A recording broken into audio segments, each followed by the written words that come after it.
Hello, আসসালামু আলাইকুম। আজকে আরেকটি কেক ডেকোরেশন ভিডিও নিয়ে চলে আসলাম। তো কেকটা ছিল ৩ পাউন্ডের মধ্যে চকোলেট ফ্লেভারের। কেকটা মোটামুটি একটু হাইটের মধ্যে ছিল, সেজন্য আমি ৪ টা লেয়ার করে নিয়েছিলাম। আজকের কেকটা অর্ডার দিয়েছিল একটা আপু আর তার কাজিনরা মিলে তাদের আরেকটা কাজিনের বার্থডে উপলক্ষে তাকে সারপ্রাইজ দিবে বলে। যার বার্থডে সে ইউএসএতে একা থাকে আর তার কাজিনরা সবাই বাংলাদেশে থাকে, সেজন্য সে সবসময় লোনলি ফিল করে। সে এখন দেশে এসেছে, সেজন্য তার কাজিনরা মিলে তার বার্থডেটা সেলিব্রেট করার জন্য এই প্ল্যানটা করে, যাতে সে খুশি হয় আর তার স্পেশাল দিনটাকে আরও বেশি স্পেশাল করা যায়। কেকটা ডেলিভারি করার একদিন পরে আপু গ্রামে নিয়ে সবাই মিলে সেলিব্রেট করেছিল তার বার্থডেটা। অনেকেই মনে করেন বা ভাবতে থাকেন যে ক্রিম নষ্ট হয়ে যাবে নাকি ক্রিম গলে যাবে বা কেক নষ্ট হয়ে যাবে কিনা এসব নিয়ে।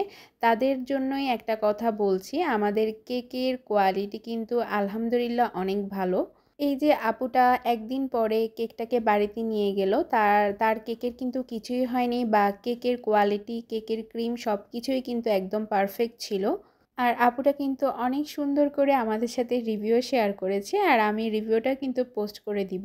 তো এখানে আমি প্রতিটা লেয়ার সেট করার পর একটা পাইপিং ব্যাগের সাহায্যে ফুল কেকটাকে কভার করে ফাইনাল একটা ফিনিশিং দিয়ে দিব। তো এখানে যে কালারটা আমি দিয়েছি এটা হচ্ছে হালকা বাটার কালার বা অফ হোয়াইট কালার বলা যেতে পারে। হোয়াইট ক্রিমের সাথে 1 ড্রপ ইয়েলো কালার ইউজ করে আমি এই কালারটা এনেছিলাম। আমাদের পেজে পুরো জানুয়ারি মাসব্যাপী কিন্তু একটি অফার ছিল, হ্যাপি নিউ ইয়ার অফার। এই অফারে কিন্তু প্রতিটা ফ্লেভার কেকের উপর ছিল বিশেষ ছাড় আর সবার পছন্দের টাপ কেকের উপরও ছিল বিশেষ ছাড়। তো আলহামদুলিল্লাহ এই অফারে অনেক বেশি সাড়া পেয়েছি আপনাদের। তো আপনাদের স্পেশাল ডেগুলোকে আরও বেশি স্পেশাল করার জন্য অবশ্যই আমাদের পাশে থাকবেন।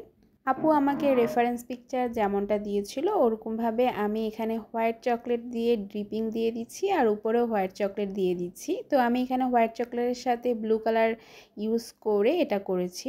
হোয়াইট চকলেট গানাশ দিয়ে ড্রিপিং দেওয়াটা একটু টাফ, কারণ হোয়াইট চকলেট গানাশটা একটু পাতলা হয়ে থাকে, এটাকে ভালোভাবে প্রসেস করা লাগে। তো আজকে আমার ড্রিপিংটা অনেক বেশি সুন্দর হয়েছিল, আমার নিজের কাছে অনেক বেশি ভালো লাগছিল। আপু আমাকে এখানে অনেকগুলা চকলেট বল দিতে বলেছিল, কিটক্যাট দিতে বলেছিল। তো আপু যেভাবে বলেছিল আমি ওভাবেই দিয়ে দিয়েছি। আচ্ছা, আপু কিন্তু ইউএসের আর বাংলাদেশের ফ্ল্যাগও দিতে বলেছিল, তো আমি ওগুলাও দিয়ে দিয়েছিলাম। এগুলো কিন্তু নন ইডিবল, খাওয়া যাবে না। আর এখানে গোল্ডেন বল যেগুলো ছিল ওগুলাও কিন্তু নন ইডিবল বল ছিল, এগুলাও খাওয়া যাবে না। এগুলা ছাড়া বাকি সব কিছুই এডিবল ছিল। তো এটা হচ্ছে আমার আজকের কেকের ফাইনাল লুক। কেমন হয়েছে অবশ্যই জানাবেন। যদি ভালো লাগে তাহলে লাইক, কমেন্ট, শেয়ার করবেন। আজকের মতো আল্লাহ হাফেজ।